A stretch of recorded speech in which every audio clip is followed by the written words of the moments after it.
လေရင်ကခုလေးတင်ပြတ်တက်သွားခဲ့တာပါ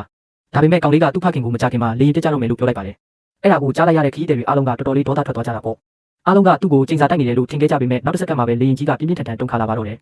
လေရင်မဲကတော့ဒါဟာလေချောင်းမငြိမ်မသက်မှုဖြစ်နိုင်တယ်လို့ပြောပြီးအားလုံးကိုစိတ်အေးအောင်ဖြောင်းဖြခဲ့ပါတယ်ဒါပေမဲ့ကောင်လေးကတော့လေရင်ရဲ့လေကာမန်ကွဲထွက်သွားပြီဆိုတာကိုသိနေခဲ့တယ်ဘာလို့လဲဆိုတော့သူ့ရဲ့အရင်ဘဝတုန်းကသူဟာနိုင်ငံရဲ့အတော်ဆုံးလေရင်မှုတစ်ယောက်ဖြစ်ခဲ့လို့ပါပဲအရင်ဘဝကမတော်တဆမှုတစ်ခုမှာအမိုးပေါ်ကစင်တစ်ခုပြုတ်ကျလာပြီးသူ့ကိုထိမှန်ခဲ့ရကနေမျက်လုံးပြန်ဖွင့်လိုက်တဲ့အချိန်မှာလွန်ခဲ့တဲ့အနှစ်20စီကိုပြန်ရောက်သွားခဲ့တာပါအဲ့ဒီနေ့မှာသူ့ဖခင်ကသူ့ကိုတင်းတင်းကြပ်ကြပ်ပွေ့ဖက်ထားပြီးလို့သူအသက်ရှင်ခဲ့ရတာပါလူအားလုံးကိုကယ်တင်နိုင်ဖို့အတွက်သူကလေရင်မဲကိုသူ့ကိုလေရင်မောင်းခန်းနဲ့ခေါ်သွားပေးဖို့တောင်းဆိုခဲ့ပေမဲ့လေရင်မဲကတော့သူ့ကိုပြဿနာရှာနေတယ်လို့ထင်ခဲ့ပါတယ်အဲ့ဒီချိန်မှာပဲအောက်ဆီဂျင်မျက်နှာဖုံးတွေအောက်ကိုကျလာပြီးလေရင်ကြီးကလည်းဟိုဘက်ဒီဘက်ကိုအပြင်းထန်ရိမ့်ထိုးလာပါတော့တယ်ခီးတဲ့တွေအားလုံးထိတ်လန့်တုန်လှုပ်နေကြပေမဲ့ကောင်လေးကတော့တူတူကြကြတည်ငြိမ်နေခဲ့ပါတယ်နောက်9စက္ကန့်အတွင်းမှာလေရင်ကအလိုလျောက်မောင်းတဲ့စနစ်ကိုပြောင်းလဲသွားမယ်ဆိုတာသူသိနေခဲ့လို့ပါလေရင်အခြေအနေပြန်ငြိမ်သွားတာနဲ့သူလေရင်မောင်းခန်းစီကိုအပြေးလွှားသွားခဲ့ပါတယ်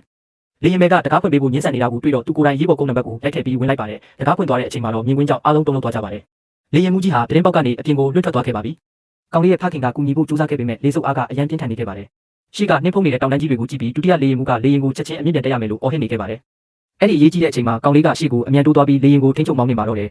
သူကသူ့ဖခင်ကိုလေရင်ကွေးနိုင်ဖို့အတွက်မောင်းတံကိုအတူတူဆွဲဖို့ပြောခဲ့ပါတယ်သူတို့လေရင်မှုကြီးကိုကယ်တင်နိုင်ခဲ့ပေမဲ့ဒုတိယလေရင်မှုကတော့အားကုန်ပြီးသတိလစ်သွားခဲ့ပါတယ်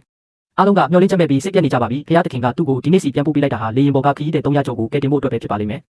ကောင်လေးကလေရင်မှုထိုင်ကုန်မှာချက်ချင်းဝင်ထိုင်လိုက်ပြီးသူ့ဖခင်ကိုစနစ်တွေကိုကူညီကန်တွေဖို့ပြောလိုက်ပါတယ်သူ့ရဲ့အရင်ဘဝကလေရင်မောင်းနေမှုအတွေ့အကြုံတွေနဲ့အတူနှင်းဖုံးတောင်တန်းကိုမတိုက်မိခင်စက္ကန့်ပိုင်းလုံးမှာပဲလေရင်ကိုအောင်မြင်စွာအမြင့်ပြန်တက်နိုင်ခဲ့ပြီးအန်ရီကနေကျော်လွှားနိုင်ခဲ့ပါတယ်လေကြောင်းထိန်းသိမ်းရေးမျှော်စင်ကလူတွေဟာလည်းမျှော်လင့်ချက်မဲ့နေရာကနေလေရင်ကြီးဘေးကင်းသွားတာကိုမြင်လိုက်ရတဲ့အခါဝမ်းသာလုံးလို့ငိုကြွေးခဲ့ကြပါတယ်